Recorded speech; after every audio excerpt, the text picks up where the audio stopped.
Aku tumbuh di rumah kecil dengan dinding yang tidak pernah benar-benar rapi. Catnya sudah lama pudar, dan ketika hujan turun terlalu lama, atapnya selalu mengeluarkan suara yang membuat kami terbangun di malam hari. Tapi rumah itu penuh orang. Penuh suara. Penuh harapan. Dan sejak kecil, aku belajar satu hal. Di rumah ini, tidak semua orang boleh berharap untuk dirinya sendiri. Ayah bekerja serabutan. Apa saja yang bisa menghasilkan uang, akan ia lakukan. Ibu mengurus rumah, sesekali membantu tetangga agar bisa mendapat tambahan. Aku anak pertama. Kata pertama itu kelihatannya sederhana, tapi diam-diam ia membawa tanggung jawab yang panjang dan berat. Sejak kecil, aku sering mendengar kalimat yang sama. Kamu harus mengerti. Kamu anak besar. Kamu harus mengalah. Awalnya aku tidak tahu apa artinya mengalah.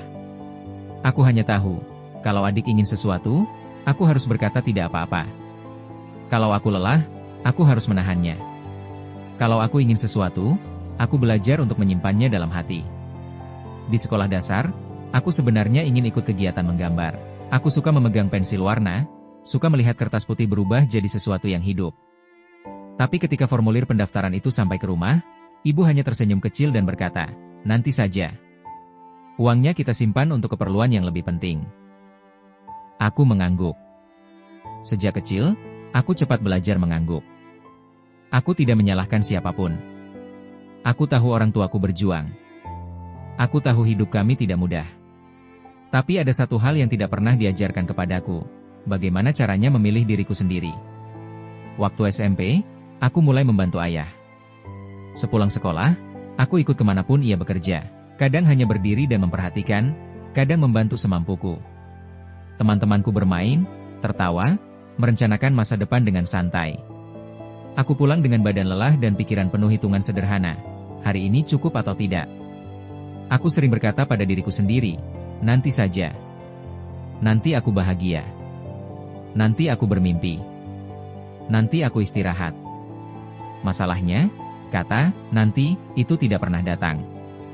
Ketika lulus SMA, guru bertanya apa rencanaku. Aku diam cukup lama. Bukan karena aku tidak punya mimpi, tapi karena aku tahu jawabannya tidak penting. Aku tidak punya banyak pilihan. Aku harus bekerja, adik-adikku masih sekolah. Ayah semakin sering kelelahan.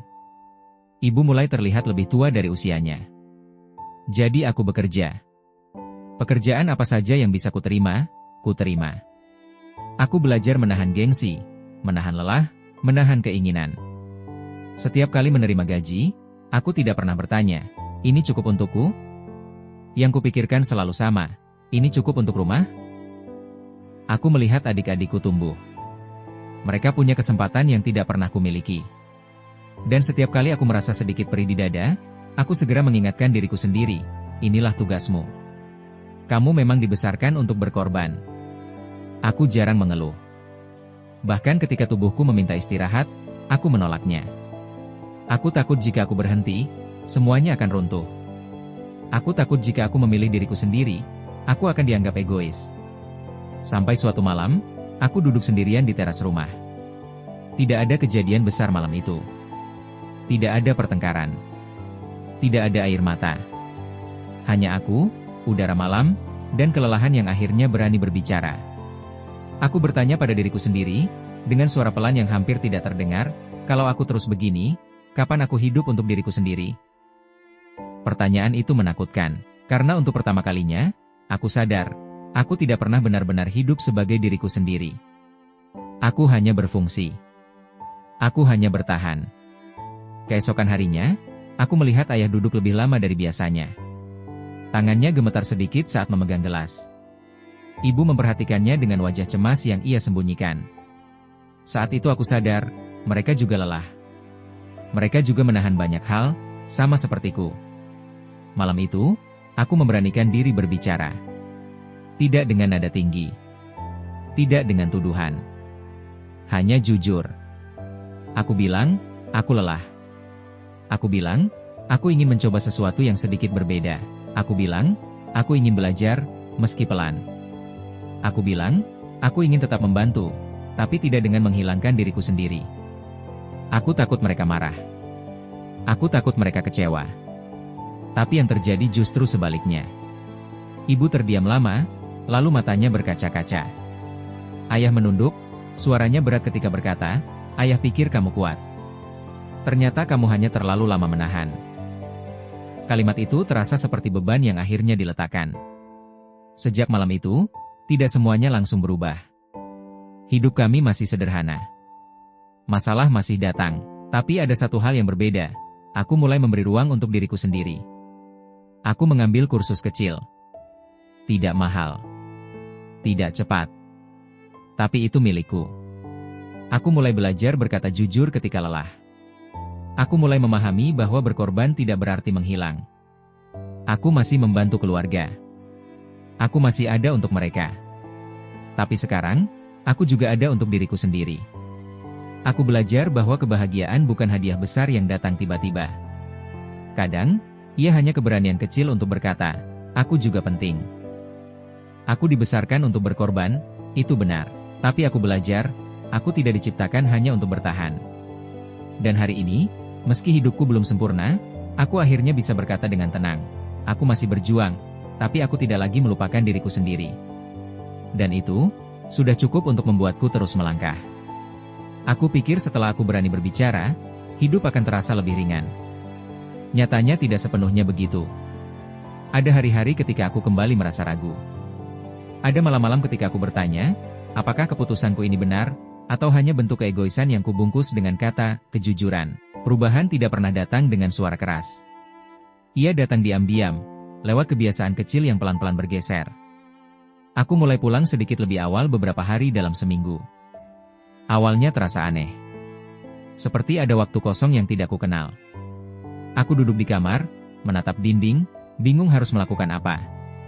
Selama ini hidupku selalu penuh dengan kewajiban, sampai aku lupa bagaimana rasanya memiliki waktu. Di saat seperti itu, rasa bersalah sering muncul. Suara di kepalaku berkata, "Kamu seharusnya bekerja lebih keras." Tapi aku belajar menjawabnya dengan lembut, "Aku juga manusia." Aku melihat adik-adikku dari sudut yang berbeda. Mereka tidak lagi hanya alasan aku berkorban, tapi juga pengingat bahwa pengorbananku selama ini tidak sia-sia. Mereka mulai memahami bahwa aku bukan hanya kakak yang selalu ada, tapi juga seseorang yang punya batas. Suatu sore, adik bungsuku duduk di sampingku. Ia bertanya dengan suara polos, "Mas, capek nggak sih dari dulu kerja terus?" Pertanyaan sederhana itu membuat dadaku terasa hangat dan sesak sekaligus. Aku tersenyum dan menjawab jujur, "Capek. Tapi sekarang Mas lagi belajar supaya capeknya nggak sendirian." Ia mengangguk, mungkin belum sepenuhnya mengerti. Tapi aku tahu, saat itu aku sedang memberi contoh yang selama ini tidak pernah kulihat, bahwa menjadi kuat bukan berarti menahan semuanya sendiri. Ayah mulai sering mengajakku bicara. Bukan soal uang, bukan soal tanggung jawab. Tapi tentang hidup. Tentang masa mudanya yang juga penuh pilihan sulit. Tentang mimpi-mimpi yang ia simpan terlalu lama sampai akhirnya terlupakan. Aku baru sadar, ayah dan ibu tidak pernah bermaksud membesarkanku untuk menderita.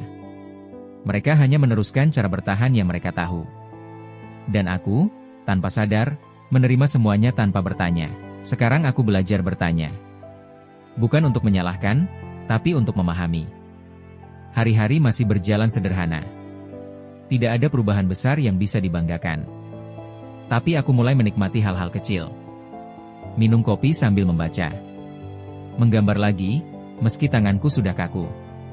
Menyadari bahwa kebahagiaan tidak selalu berarti pergi jauh, kadang hanya berarti berhenti sejenak. Ada satu malam yang tidak akan kulupakan. Listrik mati. Kami semua duduk di ruang tengah dengan penerangan seadanya. Tidak ada suara televisi, tidak ada gangguan. Hanya kami dan cerita-cerita lama. Ibu tertawa mengenang masa kecil kami. Ayah tersenyum lebih sering dari biasanya. Di tengah obrolan itu, aku merasa sesuatu yang lama hilang perlahan kembali. Rasa menjadi bagian dari keluarga, bukan sebagai penopang utama, tapi sebagai manusia utuh. Aku menyadari sesuatu malam itu, selama ini aku takut mengecewakan mereka, padahal yang paling sering kukecewakan adalah diriku sendiri. Sekarang, aku mencoba memperbaikinya, pelan-pelan. Aku masih bekerja keras. Aku masih bertanggung jawab. Tapi aku tidak lagi mengorbankan segalanya sampai aku kosong. Aku belajar menyeimbangkan, dan itu tidak mudah. Tapi itu nyata. Aku tidak tahu bagaimana hidupku 5 atau 10 tahun ke depan. Aku tidak punya janji besar untuk diriku sendiri. Tapi aku punya satu niat yang kupegang erat. Aku ingin hidup dengan sadar, bukan sekadar bertahan. Jika suatu hari nanti aku lelah lagi, aku ingin lelah karena berjalan menuju sesuatu yang kupilih, bukan karena terus menunda kebahagiaanku sendiri. Aku dibesarkan untuk berkorban, dan itu membentukku menjadi pribadi yang kuat. Tapi hari ini, aku memilih untuk percaya bahwa aku juga pantas bahagia. Bukan dengan meninggalkan keluargaku. Bukan dengan melawan hidup, tapi dengan berdamai, dengan masa lalu, dengan keadaan, dan dengan diriku sendiri. Dan mungkin, disitulah kebahagiaan yang selama ini kucari, bukan sebagai tujuan yang jauh, melainkan sebagai langkah kecil yang akhirnya berani kuambil. Ada hari-hari ketika aku masih terbangun dengan rasa cemas yang sama. Seolah hidup akan kembali menuntutku berlari tanpa henti. Tapi sekarang, aku tidak lagi langsung melawan perasaan itu. Aku duduk, menarik napas, dan mengingatkan diriku sendiri bahwa aku tidak sedang dikejar apapun. Aku belajar memahami satu hal penting, pengorbanan yang tulus seharusnya tidak menghapus keberadaan orang yang berkorban. Jika aku hilang dalam prosesnya, maka yang tersisa bukan ketulusan, melainkan kelelahan yang tak pernah selesai. Perlahan, caraku memandang hidup berubah. Aku tidak lagi mengukur diriku dari seberapa banyak yang bisa kuberikan, tapi dari seberapa jujur aku menjalani hari-hariku. Aku berhenti membandingkan langkahku dengan orang lain. Setiap orang punya waktunya sendiri, dan ini adalah waktuku untuk belajar berjalan tanpa menyakiti diri sendiri. Suatu pagi, aku berdiri di depan cermin lebih lama dari biasanya. Bukan untuk mencari kekurangan, tapi untuk mengenali wajah yang selama ini hanya kulihat sekilas. Aku tersenyum kecil, menyadari bahwa aku masih di sini. Masih bertahan. Masih belajar. Aku sadar, kebahagiaan bukan sesuatu yang harus ditunggu sampai semuanya sempurna. Ia hadir ketika aku berhenti memaksakan diri untuk selalu kuat. Ketika aku mengizinkan diriku merasa lelah tanpa rasa bersalah. Ketika aku menerima bahwa hidup sederhana pun tetap layak dirayakan. Aku tidak lagi bertanya, apa aku sudah cukup berkorban? Sekarang aku bertanya, apa aku sudah hidup dengan jujur hari ini? Dan setiap kali aku bisa menjawab ya, meski hanya untuk hal kecil, hatiku terasa lebih ringan. Jika ada satu hal yang ingin kusampaikan pada diriku yang dulu, pada anak laki-laki yang belajar mengalah terlalu cepat, aku ingin berkata, kamu tidak salah karena ingin bahagia. Kamu tidak egois karena ingin hidup dengan tenang. Hari ini, aku masih bagian dari keluargaku. Aku masih mencintai mereka dengan cara yang sama. Tapi aku juga mencintai diriku sendiri, sesuatu yang dulu terasa seperti hal terlarang. Aku melangkah tanpa janji besar. Tanpa kepastian yang berlebihan. Tapi dengan keyakinan sederhana, hidup tidak harus keras agar berarti. Dan untuk pertama kalinya, aku tidak lagi takut pada masa depan. Karena aku tahu, apapun yang terjadi nanti, aku akan tetap memilih untuk tidak meninggalkan diriku sendiri.